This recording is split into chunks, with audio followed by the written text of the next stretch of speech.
going to be asking the board to stay focused on the agenda items at hand. Our consent agenda is packed. So if there are questions that didn't get answered at our last briefing, or things you would like to see talked about in a little more detail, this is, we'll open that up for possibly bringing them down. Again, this is all designed to keep us moving and try to get this full agenda, get this business done today. So that's it for my comments. Community Advisory Committee report. Yes, Mr. Chair and members of the board, the CAC met, and as I've mentioned before, we've kind of restructured that group, and their agenda is primarily focused on reviewing your agenda and passing on any comments if they had any, which they did not, as well as kind of a dialogue between the different community members and their constituents and Kitsap Transit. So essentially nothing significant other than there was some discussion regarding the fare, proposed fare changes, and actually there was some positive comments in regards to what we're proposing to do. So that would be it. All right, thank you. Any comments on that? Questions? Right. Thank you, Director. Consent agenda. So I'll entertain a motion when you're ready. Mr. Chair. See, we're trying to speed this through. Mr. Thank you, Chair. Paulsbo. Stern second. Thank you, Paulsbo. Yes, indeed. So we have a motion from Mayor Erickson and a second from Councilor Stern. Okay. All those in favor, please say aye. Aye. Opposed? Abstentions? Motion carries unanimously. So we're on to full discussion items. First up is the public hearing, presentation of Transit Development Plan 24 to 2029. And Mr. Chair, once you open the public hearing, then we'll have Stephanie Lilly, who is, she and her staff have been working on the development of this along with other departments, of course, but whenever you're ready to. Okay, we will open the public hearing. Chair. Also our monitors aren't on. I don't know if there's a way to flip them on so we can see the PowerPoint. All right. Well, good morning, everyone. My name is Stephanie Lilly. I'm your Service and Capital Development Director. And my team has prepared this update of our 5-year transportation plan. As you're aware, this plan is updated every year for the next 5 years moving forward. And this is a requirement not only for the state, but also to help us and guide us as we move forward over the next 5 years. Oh, thank you. Okay, so what's inside the document, and you do have the attachment in your board packet. But basically, this covers everything that the agency does. So our organizational goals, all of our facilities, all of our transit services, everything that we completed in 2023, and then our targets for the next 5 years going forward. We also have all of our revenues and expenditures outlined, vision maps, and a number of appendices. As you are aware, this is our 2024 structure and staffing. This is what is put forward as actual data for this year. And we do not, in this plan, add or subtract from the organizational plan, as that is an annually budgeted item. So that remains as is in this plan. Thank you. Okay, so 2023 successes. We talk about the buses that we acquired this year, our 6 40-foot buses that are delivered and operational. The buses that are on order are 10 additional all-electric buses that are coming. Our delivery of the electric rideshare vehicles in 2023, 3 were delivered. Since then, we've had more of those delivered, but in 2023, 3 of those were. At the end of 2023, we were 60% complete of the Silverdale Transit Center. As you all are aware, we are much closer to that now. And then we also purchased the West Bremerton Transportation Center. Okay, so our targets for 2024 through 2029 are to get Sunday service implemented on Bainbridge Island. That is more of a short-term goal versus the long-term goal. We want to complete the Ruby Creek Park and Ride in Port Orchard. We're still in the environmental phases of that, and we hope to be completed in the next couple of years of that project. We want to complete planning for other transit centers, the in-park and rides, as well as the marine facilities. So the heavy-duty maintenance facilities and the Seattle Downtown Terminal. We want to complete the planning for those. We want to complete the construction of the North Base heavy-duty maintenance facility in the next 5 years, and then commission our real-time tracking service. Again, another short-term goal on that one. Okay, so also included in the packet, and I'm not going to go into big detail on these unless you have questions, but we talk about all of our actual data. So all of our ridership that was actually done in 2023.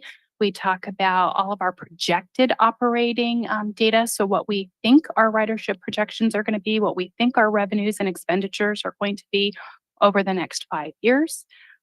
We also have our projected capital budget over the next 5 years. And the capital budget in this document is rolled up to really high level categories. So equipment, facilities, those kinds of things. And then we also talk about our the rest of our operating expenditure and expenditure revenues and forecasts. Okay. I will say with a caveat, and I just left it on the other screen, we did plan this with the existing connecting or climate dollars that are at risk. We did not take them out of our projections at this time, as we do not know where the vote in November will go.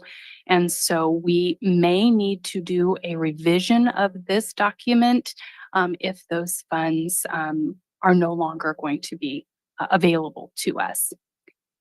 So this is the 5-year plan for our operating and expenditures.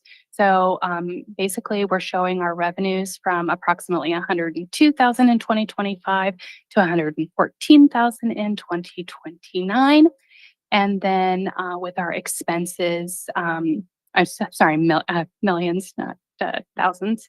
And then we have our operating expenses between the 79 million to 97 million. So that's on the operating side of things. And then also included in the document are all of the appendixes, which have our full routed system map, our full asset and inventory tracking of all of the major buses, equipment pieces that we own. The full fleet inventory, our full transit asset management plan, which shows our replacement plan for all of our equipments, facilities, and everything else. And then our regionally significant projects, which are categorized at the PSRC. And then also our transit safety targets. So I think that is it. So any questions on what is included in the document that's in your packet?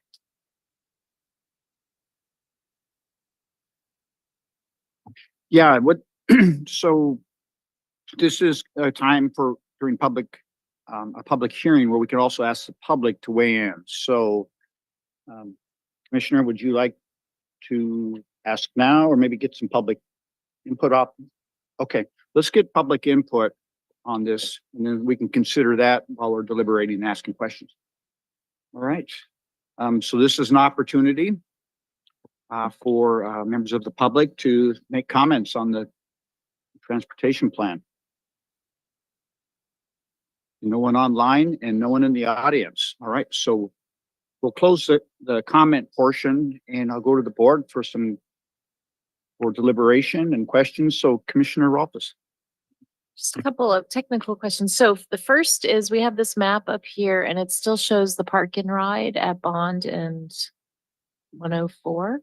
Correct. It's because it's still a planning project. Okay. And then my second question is one of the goals that was stated was the North Base maintenance yard. Correct. Where is that? So that's at our North Viking Transit Center and North Base, which is up in Paulsbo. Uh-huh. And we recently received a raise grant to be able to complete the construction of that long-term project. So it's in the existing spot? Yes, we are in design for that project now. And it is a phase 3 of a very long-range project where we built the wash facility, the parking, and the fueling facility, as well as the park and ride. But the full maintenance center and driver's operations center has been one that's been on hold while we tried to garner the funding to get to full design and construction. Okay, so that the city, it's in the city of Paulsbo limits, right? And Yes. you all are connected. Okay, thank you. Thank you, Commissioner. All right. Yes, Mayor. Yeah, great report, Stephanie, and a great plan. Concerns about the Climate Commitment Act, funding. Is there some kind of the beginnings of an outline of Plan B? If in fact those dollars go away?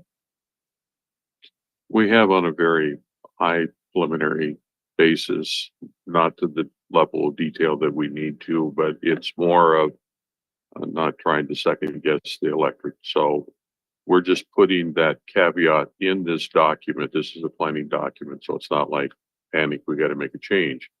But we just put the caveat so that in the event that the initiative is successful, that we have the ability to then go back and make adjustments to our future plans. One more, you mentioned the raise grant for the North Kitsap Maintenance Facility. Thank you very much. Truly appreciate the hard work that's gone into that. Are we gonna have a press release out about that pretty soon? They've almost cleared the whole Oslo site at this point. So that big project just moving forward, it would be very helpful to put a press release out about that improvements if we could. Actually, Congressman Kilmer, Senator Murray's and Cantwell have already done a press release in that regards. We have a press release prepared that we were going to issue after today's meeting.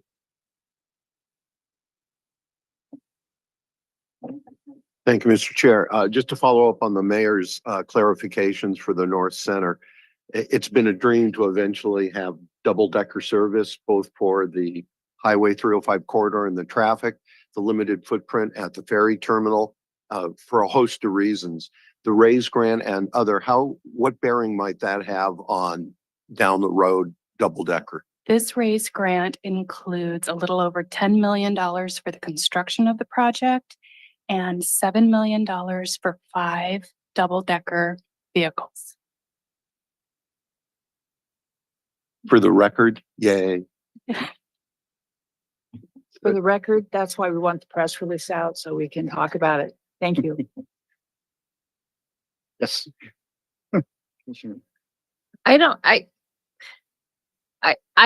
know how is this like last year's plan updated, or was there a process for developing it? I see that it had at the beginning, it has this board's goals listed. Correct. So this plan, it's a rolling plan year over year. But we do go through a public outreach with it along with our normal process. We put it out for comment. And it is something that basically we have to report on exactly everything that's happened in the previous year, what we've stated for this year going forward. And so the goals that are listed in here are the goals that have been listed in the long range plan that have been adopted by this board. So then as follow-up, I don't see anything in the plan about the rate increases for the passenger only ferry. Is that in here somewhere? Like in It's built into the operating revenues for this project. Right, but it's not in any of the narrative. No. I think it should be in the narrative. And then at what point, like this board talks a lot about access to justice. That's how we got derailed at our last meeting. Is that like a bullet that we do when we say we want to add a goal to have Kitsap Transit part of a discussion about access to justice in the North End? Where's the right place to put that in a planning document? Well, That's a good question, but I will say everything that Kitsap Transit does, we are now, especially now that we are a large agency and we are looking at access to justice for everything, as we did in the meeting last week where we went over the equitable adjustments for the service changes. We will be doing that for every major service change going forward. I meant specific to the courts, like we keep talking about how it's hard to get to a court appointment from North Kitsap. But the plan doesn't have us looking at that at all over the next 5 years, yet we get, like every other meeting, we get derailed on that. So Let me interject in that, kind of like the initiative, we don't want to pre-assume the board's position. So, next year's goals would include something of that nature, and then it would be included in any future updates to the transit development plan. But in this particular document, we weren't making any assumptions on board actions. thank you, that was. All right. Any other comments on this? Okay, so I'm going to close the public hearing. And I'm going to go to the board for a motion to adopt the 2024-2029 Transit Development Plan. This is Resolution 23-45. Yes.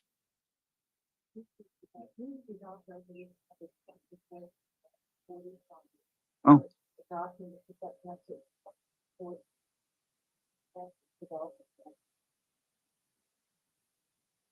Right, we have a motion in a second. Any last comments or questions, concerns? Okay.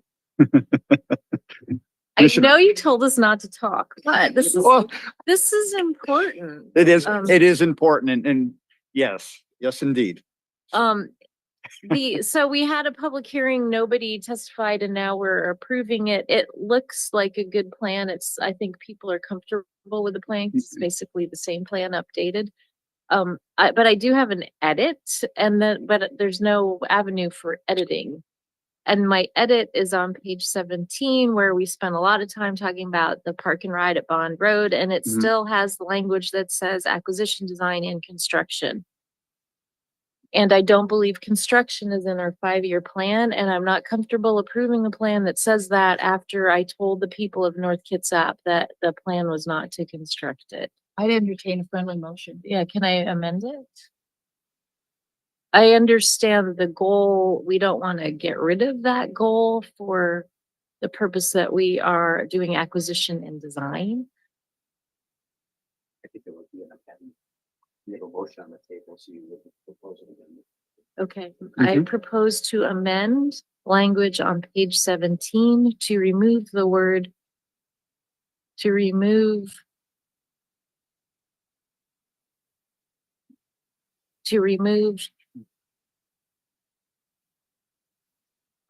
how do I say this? I propose removing the wording in 1, 2, 3, 4.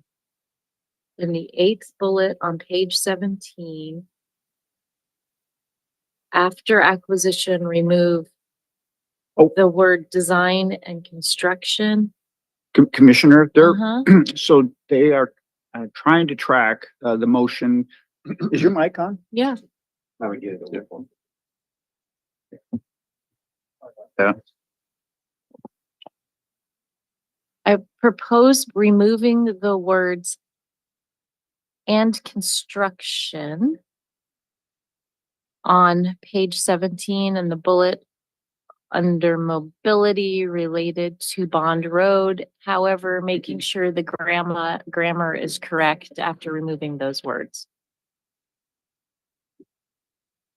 I'll second with clarification. So you're just removing the word construction. We're okay planning for and designing.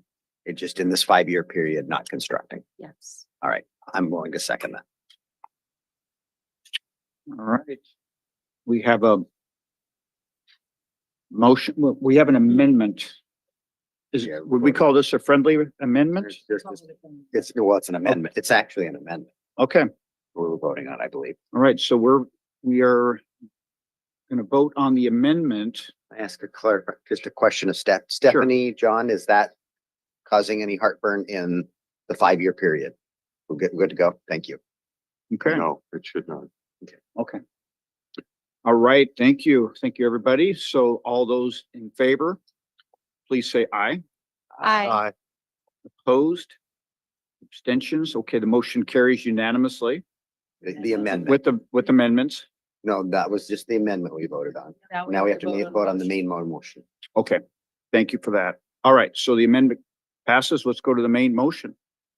All those in favor, please say aye. Aye. Opposed? Abstention? Motion carries. Next up, public hearing. This is another presentation, passenger-only ferry fares and parking rate changes. Thank you, Mr. Chair. If you Yep, want to and open we public can, hearing. I'll open up the public hearing right now and we can get the presentation. So All right. public hearing's open. This presentation is in regards to, as it indicates, proposed changes to Kitsap Transit's fare policy. The proposed changes primarily focus on changing the fast ferry rates. But we are also taking an opportunity, and we have gone through and looked at some other areas that might be updating or need updating, specifically related to parking. We have one parking lot that we do charge for parking at the Annapolis Foot Ferry in South Kitsap. And those rates haven't been changed in many years. And we are proposing to make changes to that to just kind of reflect what's going on in and around the community, as well as updating the, shall we say, fines, the fees for violating any of the parking rules. So we'll go ahead and start through this. We did have a lot of public participation in this proposal. You can see the schedule that we proposed or we followed starting in May. We did our impact analysis to make sure that we recognize any impacts to the low-income minority, the Title VI review requirements, for which you were presented with the analysis of that review, which was basically not any significant impacts. This is the public hearing for which we are asking for additional public input on this proposal. And if you're comfortable with the proposal, then we will have a resolution adopting this proposed change to the fare policies. As I mentioned, most of this is focused on the fast ferry program. We've had discussions in regards to making changes to this program. And we also had discussion at the board level about phasing the changes. So to begin with, we are looking at a $2 increase on effective October of this year. The proposing the additional $1 increase effective in October of 25. And that's again, that concept of phasing the impacts and giving the community advanced notice of any changes that are being proposed. As a result of the one-way fares, we are also changing the monthly pass to reflect that increase to the daily rates. And then, as I mentioned, the parking fees. Currently, the parking fees at Annapolis is $5 per day. We're proposing to bring that to $7 a day. And then we'll talk about the fines that go along with that. I would also, just for board information in regards to that particular parking lot, these parking fees are for people that park there in their vehicles by themselves. We have the ability to monitor the occupancy of the vehicles that are coming in. And if you come into that lot with more than one person in your vehicle, there's no charge to parking. So this would only impact those who use the lot and are arriving by themselves. John, how often are we getting carpools of that lot? It's 70, 80 cars, I think. Is that lot holds? The vast majority of the vehicles that park there are rideshare vehicles. Good. So the amount of revenue that we collect out of that lot is relatively speaking low, which is what That's we fine. would like to see in encouraging more ride sharing to that facility than people driving by themselves. And then, as I mentioned, we wanted to adjust the fees or fines for folks that violate the parking rules. This is the proposed changes to the Cross Sound Ferry. This is actually will be a part of the fare policy if approved. And as you can see, the eastbound fares would remain the same, $2 one way. Reduced fare, of course, is 50%. And then on the westbound is when the additional fee would be added, which would make it $12 coming again westbound, and same with the reduced fare. The monthly pass, as you can see, is being adjusted to reflect that increase in the fares. So it'd be $196. Now, one advantage or proposed change with the monthly ferry pass is currently, if you purchase a monthly passenger ferry pass, it is only good on the fast ferries. What we're proposing with this change is to make that monthly pass not only good on the fast ferries, but would be accepted at no additional cost on the bus service. So the idea is that we would encourage people to use the bus to get to the ferries to help, again, reduce the impact on the communities where the ferries operate and reduce the number of vehicles. So that's one of the proposed changes that will occur with this proposal. And then in October of 2025, you will see that the change again is moving the westbound one-way fare up by $1 to $13, and then also to make modifications to the monthly pass to reflect that change. I mentioned the fines that go along with parking. The general violation we're proposing would be a $35 fee. Rideshare violations, we're proposing to go to $75. RV camping and overnight parking is one that we're trying to discourage just because of the limited amount of parking. So we do have a $100 fee there. Handicap parking is consistent with what communities and the state provides for. And then we have overtime parking at EV charging. We want to make sure that we get adequate turnover at these EV chargers because there is a limited number of those available. And then we just updated the late fee on those.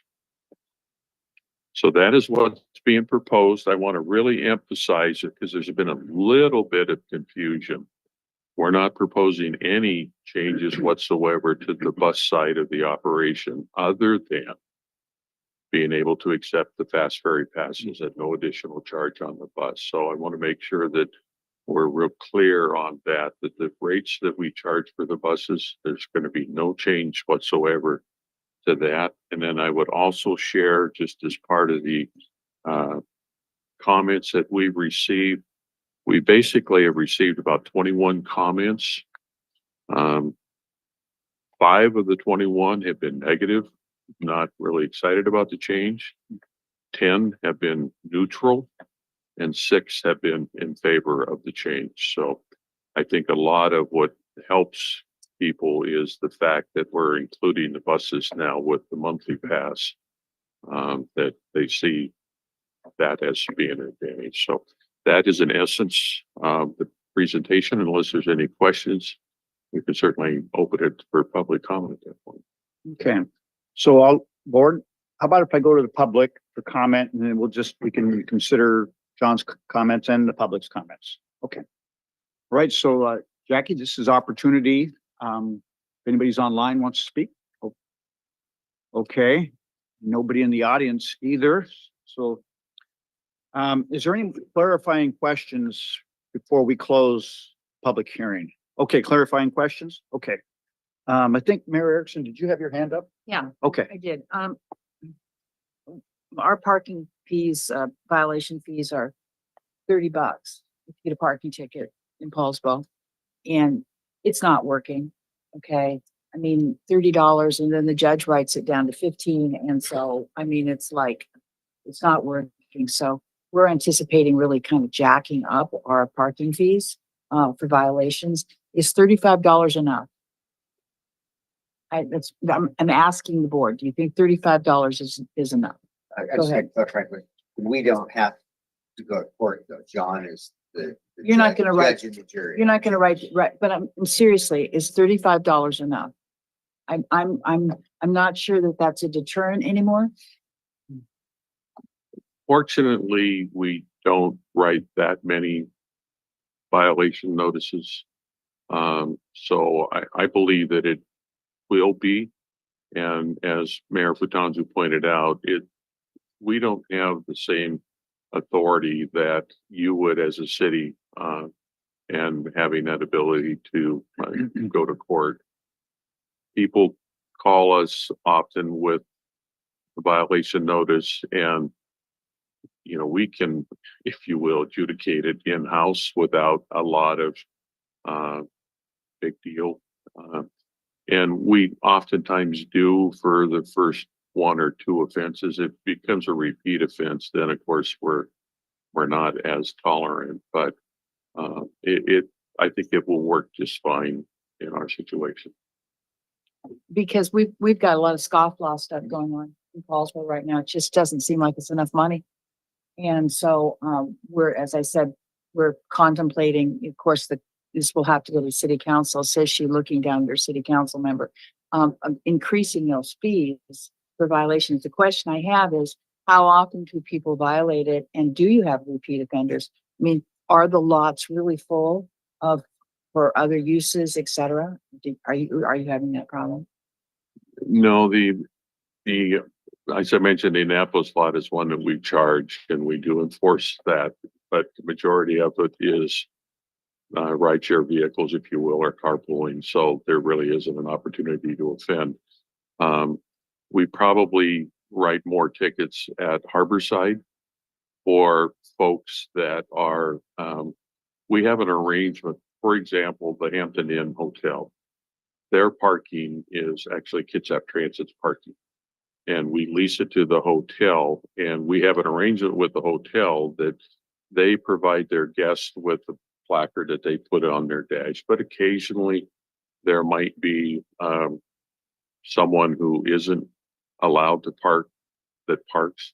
We currently have an arrangement, since we're there at Harborside with Anthony's, that we do enforce their parking before they open.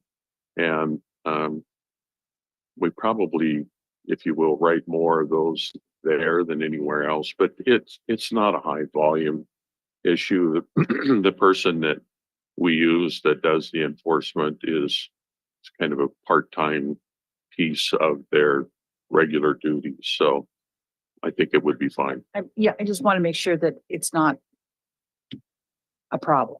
Okay, I'm good then. Thank you. okay. Councilmember. John, you might have spoken to this in terms of this matter, but we have our advisory committee for Kitsap Transit. We just put a new person on that in the last month or two. What feedback did you get on this proposed package from them? Actually, I think it was pretty positive. The issue of including the buses really helped an awful lot. The one commenter that we had is actually one of the members that represent a fast ferry rider. And I will say she is, my impression, she's very well connected with the users.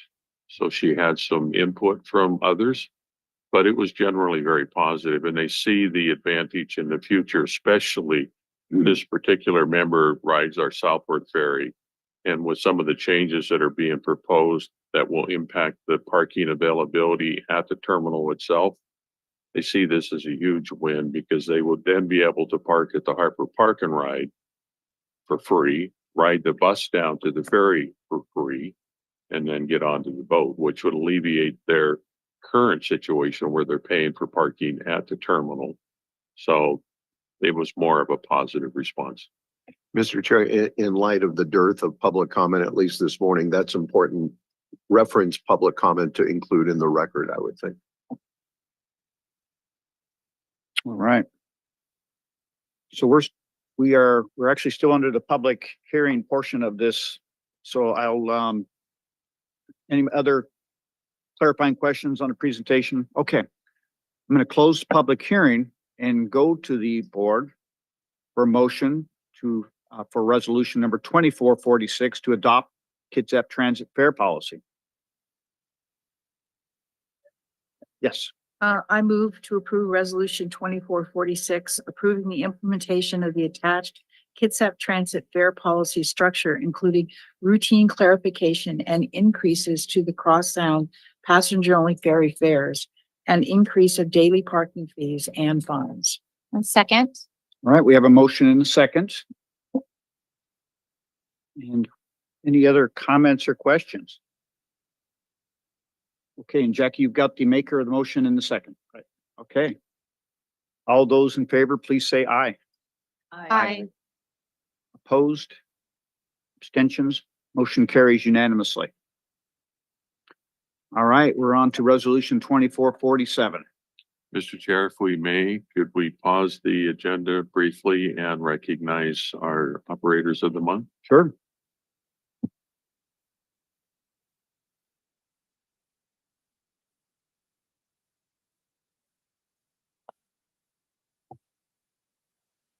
Good morning, I'm Jeff Eincourt, Access Manager. My pleasure to introduce Access Operator Elaine Clifford. She was awarded, this is her 6th Driver of the Month award. She's been with Kitsap Transit since March 2003. She has earned 18 years Safe Driving Award. Let's see here. Committees, she's been a part of Access Advisory Committee. She has also been a driver mentor for the last 12 years. Elaine's hobbies include gardening, fishing, wood carving, riding her Harley. Fun fact about her is she's born in France and left when she was 6 years old. She speaks a little bit of French, just ask her. Her words of wisdom: slow down when you are behind and treat passengers like you treat your mom or grandma. Congratulations. Congratulations.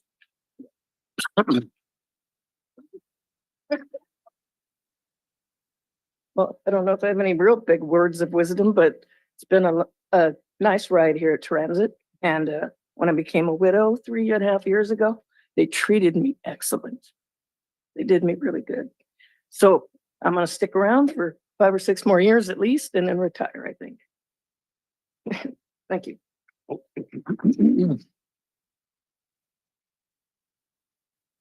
Oh.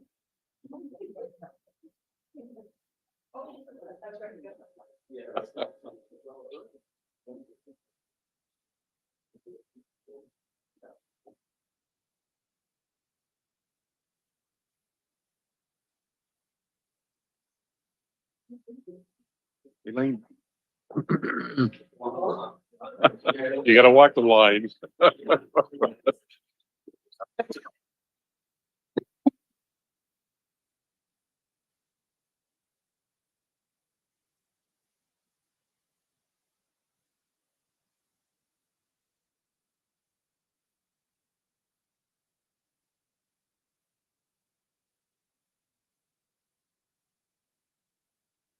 Good morning, Cindy Griffey, Worker Driver Manager.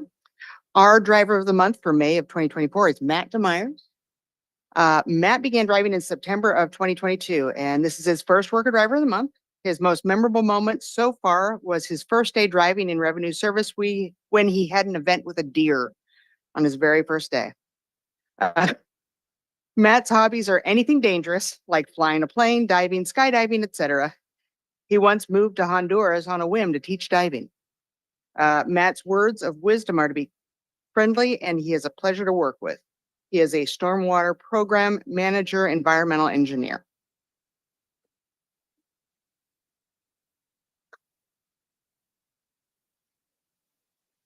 Thanks.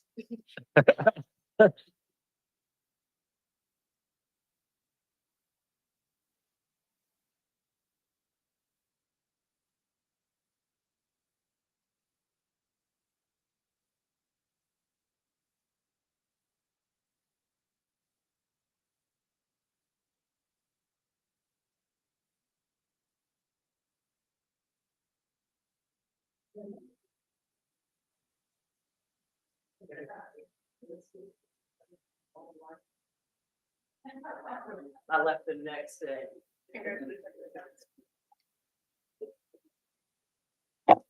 Good morning. I'm Catherine Jordan, your Routed Operations Manager. And I'm here today to congratulate Routed Operator Virginia Mercado, who was awarded with her very first, I'm sure not last, Driver of the Month award. She has been with Kitsap Transit since April 2019 and has recently completed a 1,200-hour Routed Operations Dispatch Intern Program.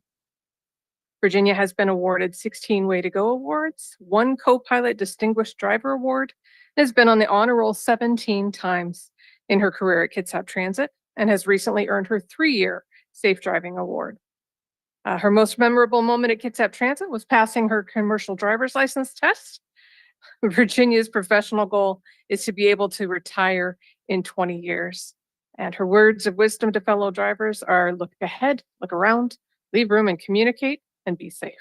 So we congratulate Virginia Mercado.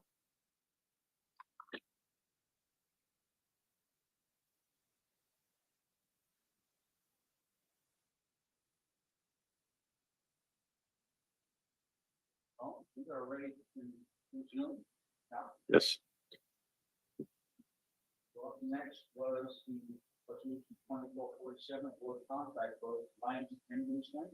Yes, this resolution, we're requesting permission to award the contract to Pacific Fisherman Shipyard and Electric LLC in Seattle. This is a firm that we've used before, and they've done great work.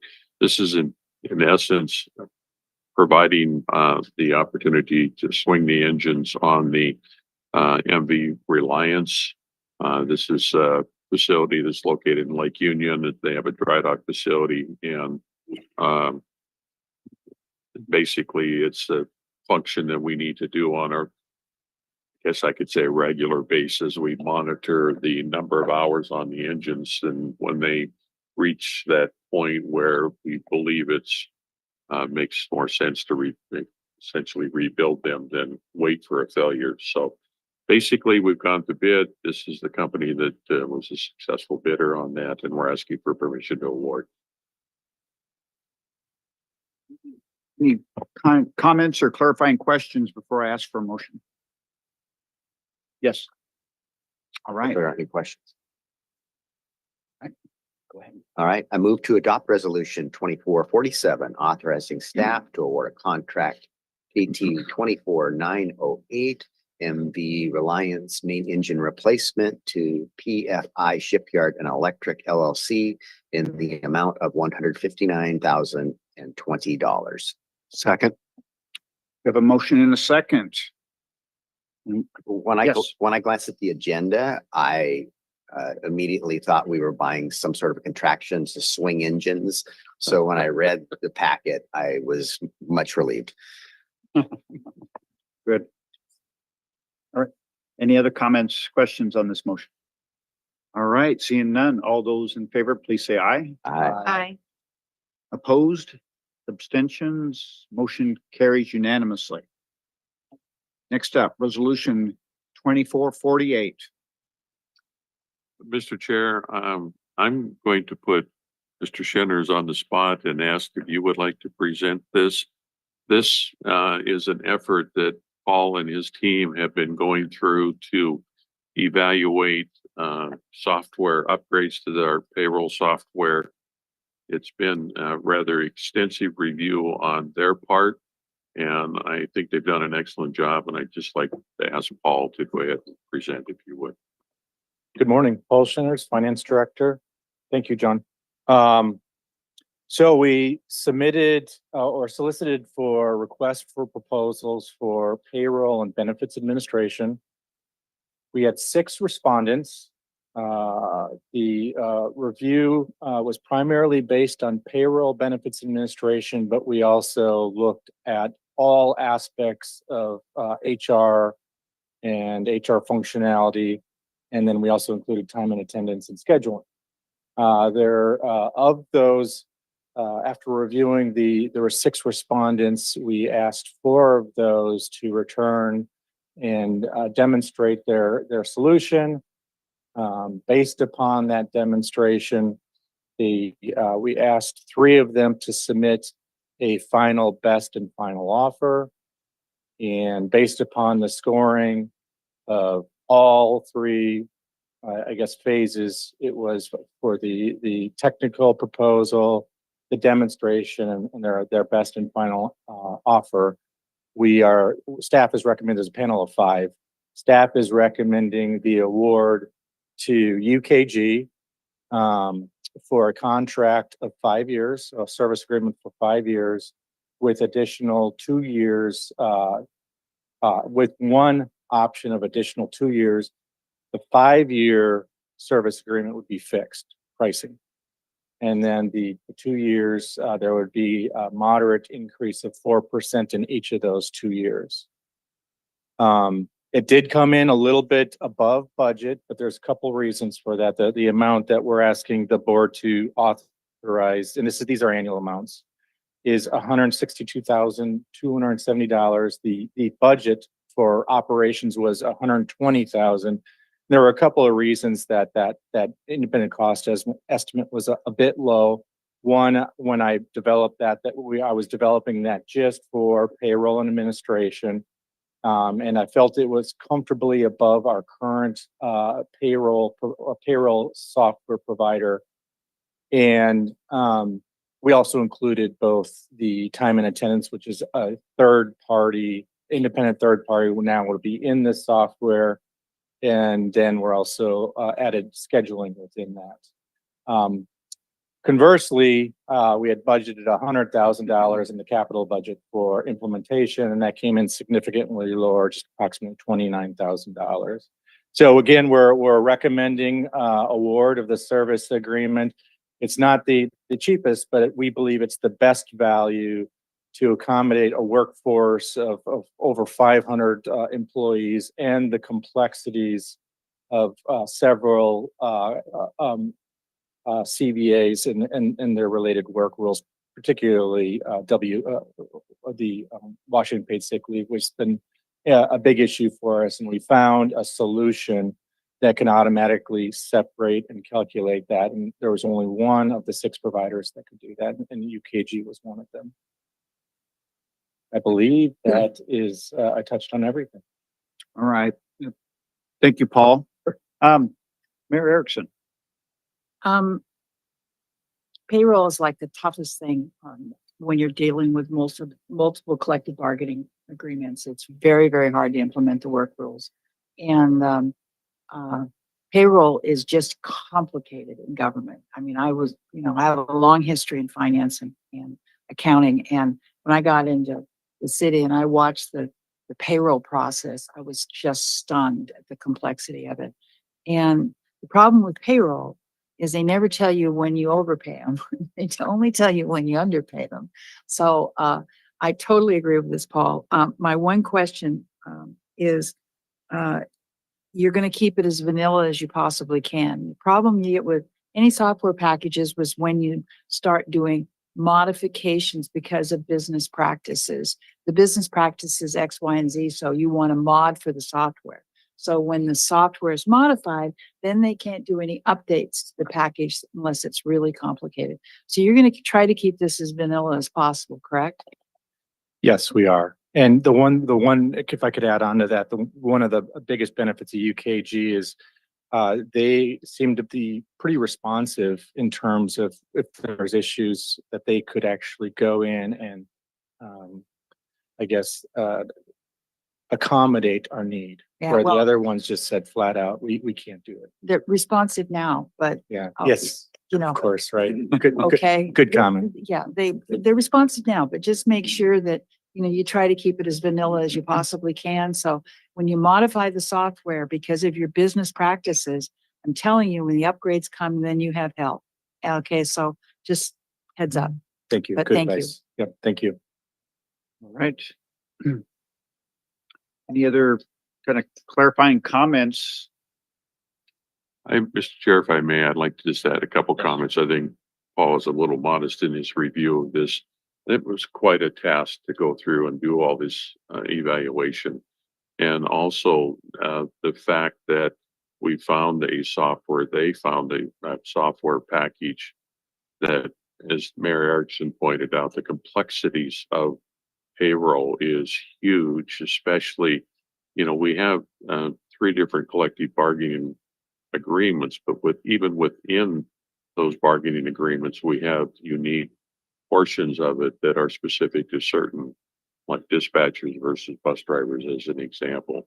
And then you, of course, add to that the complexities of the rest of the agency who may not be working under a collective bargaining agreement, but you folks are familiar with our salary schedules and the impacts that. I would also add that the complexities that have been added through all of the various leave programs that are available, whether it be at the federal level or the state level or even our local level. It's a pretty complex need, if you will, and their efforts in finding a system that will work and work well. I've been very impressed. So I wanted to thank Paul and just add that comment to this issue. So thank you. All right, so I'm ready to entertain a motion. Chair, I move to adopt resolution 2448. I should turn my microphone on. I move to adopt resolution 2448, authorizing staff to award a 5-year agreement with a 2-year renewal option to UKG for payroll, benefit software processing, and record services as presented in this resolution. Second. We have a motion, Mayor Patansu, second, Commissioner Garrido. All right. There's still an opportunity for some last comments, questions, concerns. Good luck. Software conversion. All right. All right, so seeing none, all those in favor, please say aye. Aye. Opposed, abstentions, motion carries unanimously. Just one quick, you are going to run parallel? Yeah, great question. Yeah, Yeah. we are going to, that was one of the requirements that we Yeah. do run parallel. Yeah. And we're going to do it for at least 2 payrolls because the payrolls differ between the 2 payrolls at the beginning and end of the month. And we've confirmed that they will continue doing payrolls until we're ready to go. It may slip. UKG did say that they seem to be a little bit more transparent about their implementation time. So it may slip. Our target was by the end of the year. It may slip into the first quarter of 2025. But yes, good question. With parallel. Yep. All right. Thanks. Erickson and I have PTSD from another board. Yes. Thank you. All right, so the last resolution under full discussion action items is resolution number 2449 to request to reauthorize SCI infrastructure contract. Thank you, Mr. Chair. And this is all in reference to the Silverdale Transit Center and the completion of that project. As through the construction, I've authorized various change orders through that up to very close to my limit, which is 10%. I think that right now I'm at like 9.8%. And we do anticipate by completion, there will be a few more change orders that will come through. So in essence, what this resolution is asking for is, one, acknowledging what has been done up to this point and asking for additional authority to go above that 10%, roughly 2%, which is what we're guesstimating at this point, to be able to finish the project and close it out by the end. So we're asking for permission to be able to give me the additional authority necessary to complete it. All right, so any questions on that? All right, I'll entertain a motion. I'm happy to make the motion. Get ready, it's a long one. Move to adopt resolution number 24-48, approving the reauthorization of SCI Infrastructure LLC contract KT 21-734 for the executive director's authority to approve future change orders up to an additional $294,828, which increases the SCI Infrastructure LLC Silverdale Transit Center construction contract to $15,033,253. We have a motion and a second. So any follow-up comments, questions, concerns? All right. No, thank you. It's an impressive center and look forward to it being complete. It's beautiful. I agree. Great event, John, and it looks fabulous. Right. Great. All right. So we have a motion in a second. So all those in favor, please say aye. Aye. Opposed? Abstentions? Motion carries unanimously. All right, we are now on to the staff recognition progress reports. My report, sir, if we may. Yes. Did I skip Um, over you, John? Yes. Executive Director reports. Just a few things. Thank you, for your comments on the Silverdale Transit Center. Thank you all for, attending that event. I thought it went very, very well, and I'd like to recognize Sanjay and his staff that, always comes through, really pulling together a great event. And I've gotten lots of very, very positive comments. So again, thank you. And thank you, Sanjay, and your team. I think the transit center turned out really, really well. And as you all know, although Governor Inslee wasn't able to attend the ribbon cutting, he is scheduled to take a tour this morning at 11 a.m. We're meeting him there, and he wants to see the facility. And I think that is primarily because of his representative who was in attendance, seems to be very, very impressed with it. And what I've been hearing is that she shared her enthusiasm with the governor, and I think that's what sparked his visit today, is that he wants to see it himself. So we're excited about that and the event. The other thing earlier, it was mentioned about our receiving notice of the RAISE grant that is going to be it's $17 million from the federal government to construct the heavy duty maintenance facility in Paulsville at our North Kitsap facility, which is exciting in the sense that it's not only going to increase our capacity, but it's going to increase our ability or provide for our ability to work and maintain not only electric vehicles, but also when we move into the hydrogen fuel cell, it will be designed to accommodate for that. And it will also be designed to accommodate the double deck vehicles. As you may know, the rest of the facility that we constructed earlier, the bus washing facility and things of that nature, were all designed around the ability to work with the double deck bus. And this new maintenance facility will provide us that opportunity as well as the electric buses. As you may know, the new electric buses, a lot of the batteries are on the roof as well as underneath the bus. So having essentially scaffolding built into where the folks will be able to get safe and easy access to the batteries on the roof of the vehicle is going to be a real plus. So we're very excited about that. And also as indicated that this fund will include the acquisition of some double deck battery electric coaches that as we've identified the first route that those will probably work for is the route that we use between Paulsville and the Cambridge-Darling Ferry terminal. So we're obviously more than excited and thrilled to be able to get the funding necessary to move this project through to completion. So that's exciting.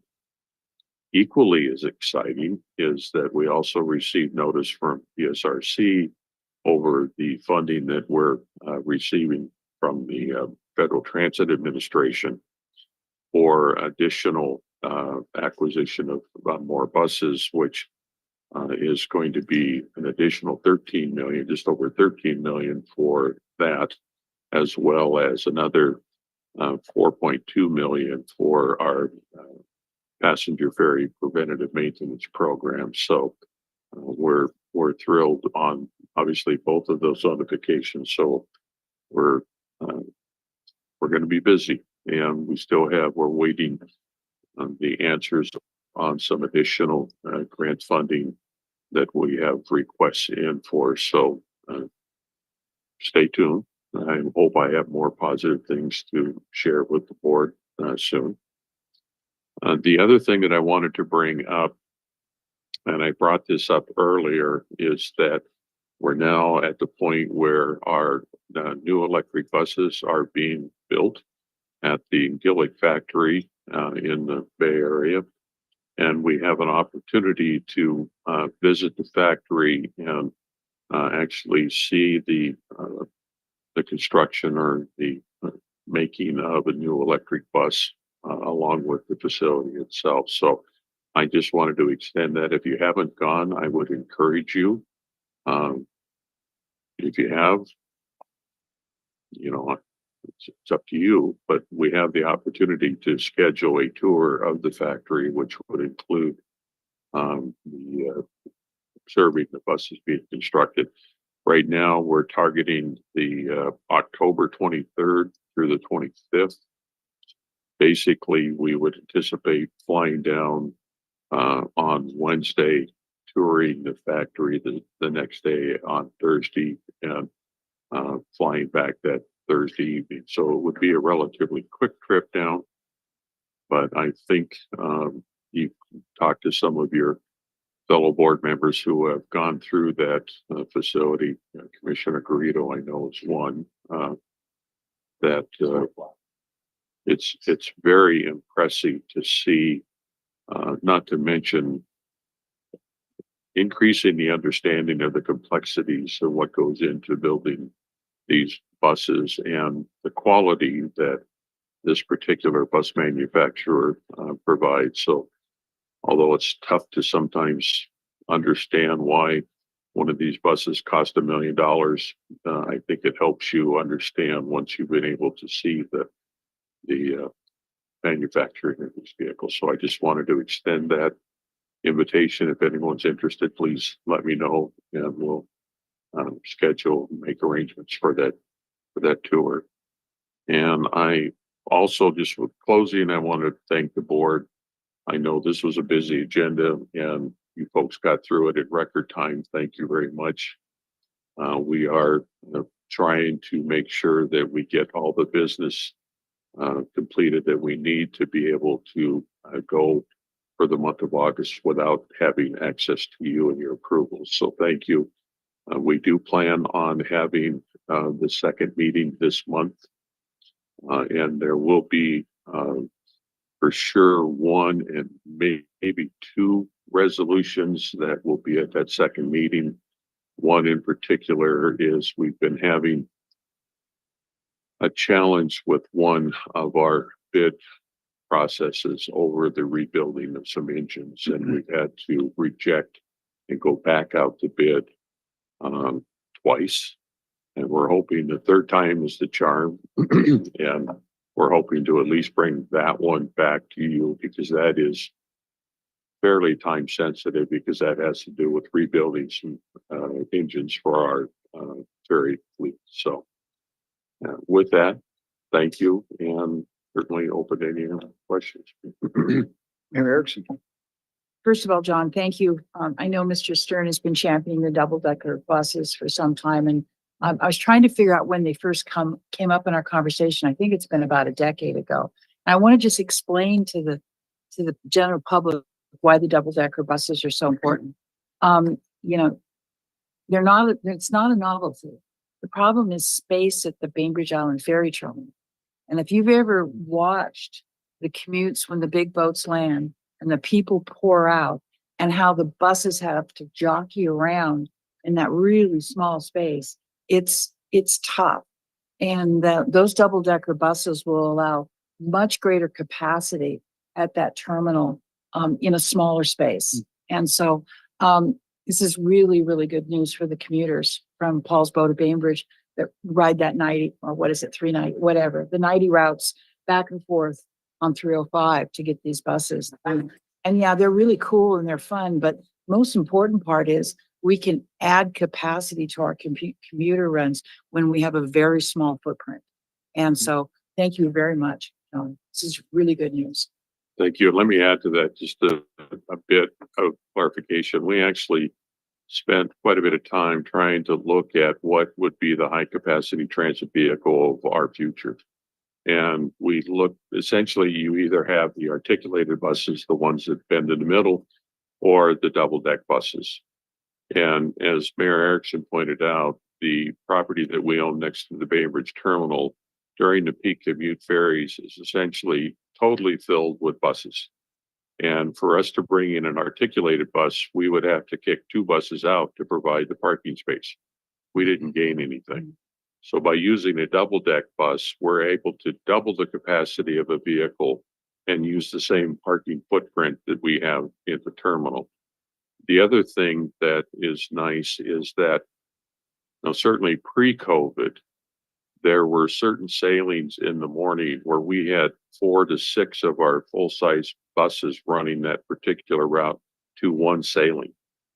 Now we would be able to reduce that to 2 buses instead of 4, which would certainly improve not only in the cost of the operation, but the number of vehicles on the roadways. So we're excited to be able to bring those into the fleet. I will tell you that in our testing of double decks, they work really, really well when you're talking about a commuter type operation where you're picking up people along the way and dropping them all at one location or vice versa. To put them into a fixed route kind of operation, they don't work as well as a regular bus, primarily because of the time at a bus stop while people are coming from upstairs to downstairs, and it slows down the boarding and the lighting. But when you have that single point of pickup or single point of destination, they work very, very well. Okay, so we've got Commissioner Raltis and then Councilor Stern. Just a quick question. We don't have a way yet of knowing how many people are taking the Pulsebo to Bainbridge Ferry Terminal Run, right? We don't have those electronics up. So that my question is, are the buses full again? We do track our ridership based on Orca taps, the Orca card. And I think they're not probably 100% full yet, but our ridership is growing rather quickly. So I think with the return to work that a lot of the larger businesses are doing in the Seattle King County area, that I anticipate that we're going to have full buses before too much longer, especially during those commute periods. I would also add that the implementation of the new technologies on the buses is going well. We have the folks actually at our Harborside office. We have what we refer to as a bus in a box. It's basically all of the technology that is on a cart so that we can use for training, things of that nature. But that implementation is moving forward and it's going quite well. And we're actually starting to install some technology on some of the buses so that we can start testing it in a real working environment. Yes. Thank you, Mr. Chair. So, John, the time frame on the RAISE grant implementation, when might we see the work on the expansion of the facility, and when might we anticipate realistically acquisition of these double-decker buses? I can share with my council tomorrow night. Well, we're in the final throes of the design of the facility itself. So, it'll be a little while before we can do the paperwork, if you will, to actually start seeing the funds coming in. But we hope to be out to bid for construction relatively soon. Stephanie, do you have a guesstimate? And then I would add that the buses will be towards the latter part, simply because until we have the facility ready to go, we don't want to buy buses and just park them. A little bit more clarification, Stephanie Lilly. So the RAISE grant is for 2025, so it'll open in the 2025 fiscal year, is when we'll be able to start looking to utilize the funding. We are in design now. We have to get through a reevaluation of NEPA with the Federal Transit Administration. And so we won't be able to go on the street until that reevaluation is done, as well as the complete design. So I anticipate probably toward late second quarter, early third quarter of 2025 going to bid for construction. So probably an early 2026 construction timeframe.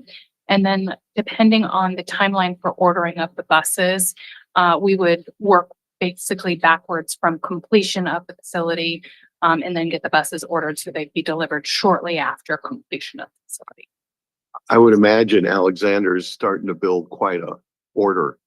So I assume anticipating with the manufacturer is important for what, a 2027, 2028 acquisition?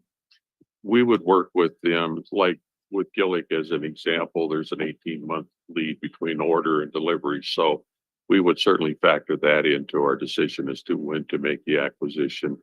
And yes, there's, the conversion to zero emission buses that put pressure on all of the bus manufacturers to build as quickly as they can, and respecting the fact that they're all dealing with battery issues as far as availability and things. So we'll work through all of those at the point to when we place the order for buses. That, as Stephanie mentions, we'll coordinate that as best we can with either the advanced ordering requirements along with when we anticipate the completion of the facility. And I'll follow up, the tour to Gillick. I'm interested in that. They're not doing double decker, are they? I understood that, but I am interested in that tour, especially in light of what's going to be happening in Paulsbo and the raise grant work. So if you'd sign me up for that, and then I'd share with my colleagues, the mayor and I have been meeting quarterly with an ad hoc under quorum of the City of Bainbridge Island Council. And I'll be sharing this information for them. And part of our discussion a year or two ago on a very high level, conceptual level, if this ever came to pass, and it's coming to pass, is the ability to look on the weekends. And I'm not presuming with transit, but this could be also economic development in terms of the ferries are the largest tourist attraction for out-of-state visitors in the state. Coming to Winslow and then being able to get up on the second deck, come into Paulsbo, across Agate Passage and the rest of it could enhance economic development. I don't want to presume on that availability at this time, but that was part of a high-level discussion with the City of Bainbridge Island Council. And so I'll be enthusiastic to share that potential. And then in closing, John, if I could, to share with my council at my expense, if you could forward to me that photo, that compromising photo you took in 2016 of Commissioner Gelder and I with you in Atlanta, where I'm embracing a double-decker bus. It was more intimate than that. With your permission, sir, I'd be happy to.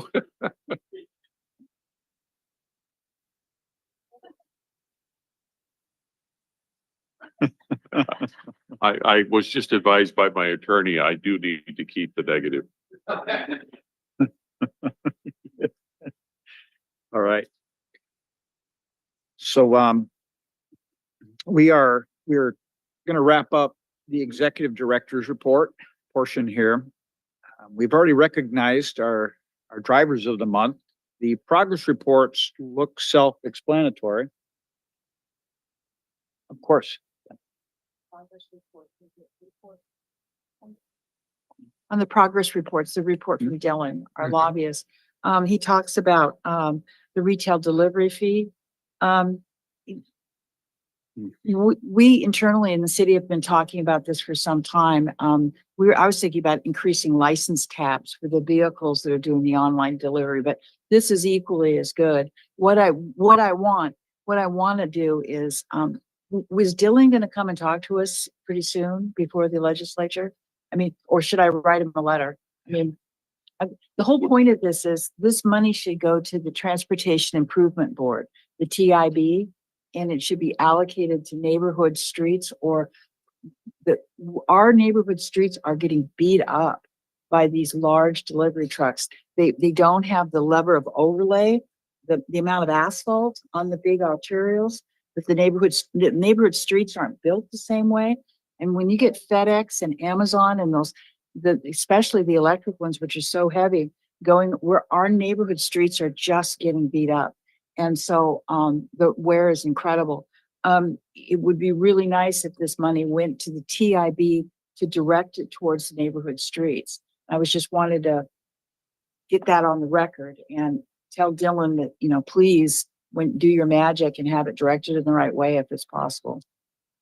Just a comment. We can certainly have Dylan attend a future meeting where Yeah. appropriate.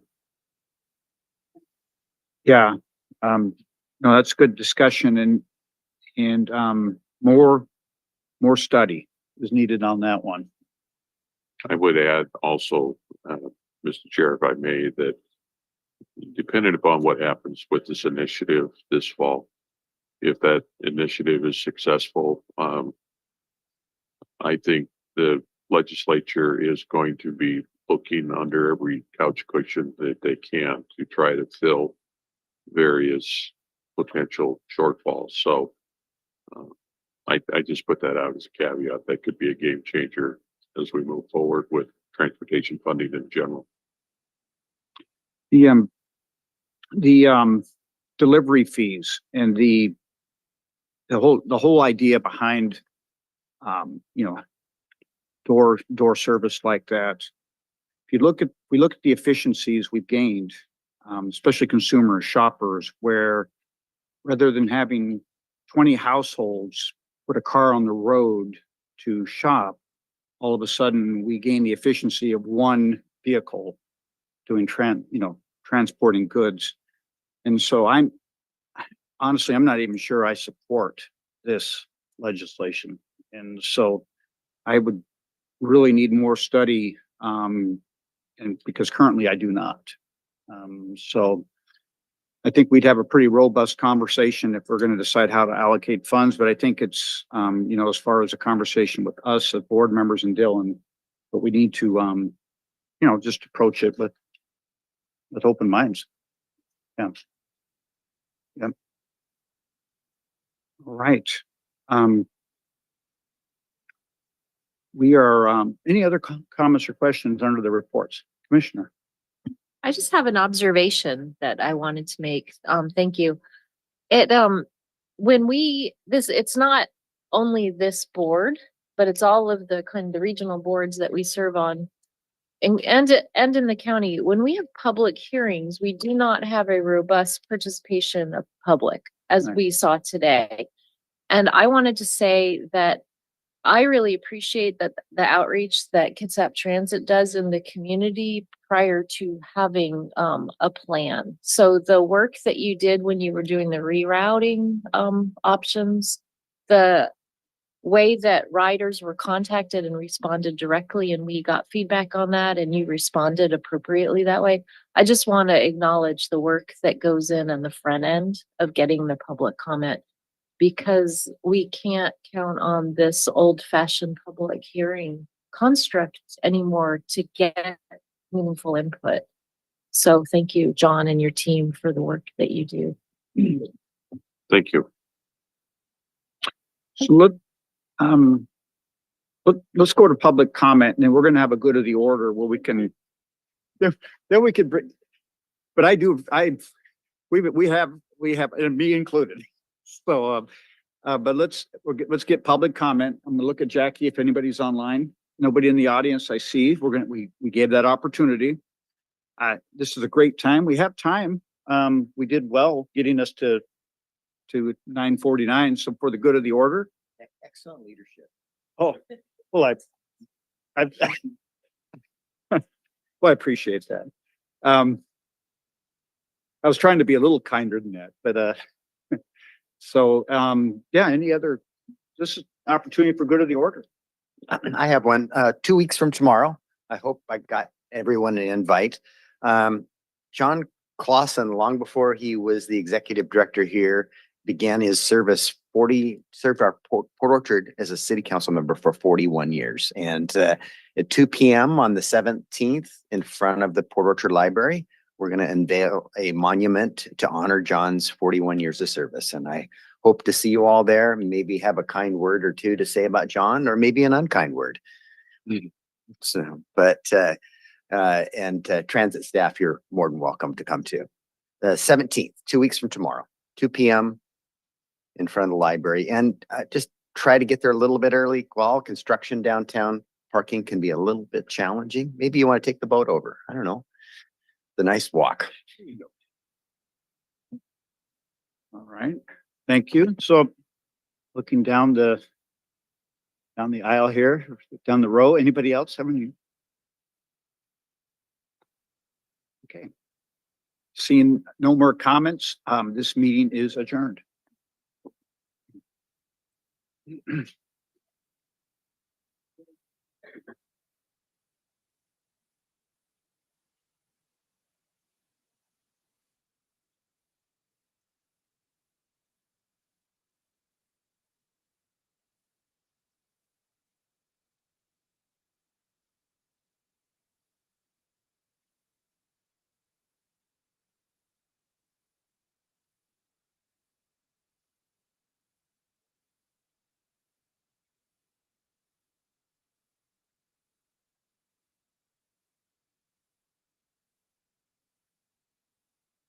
Recording stopped.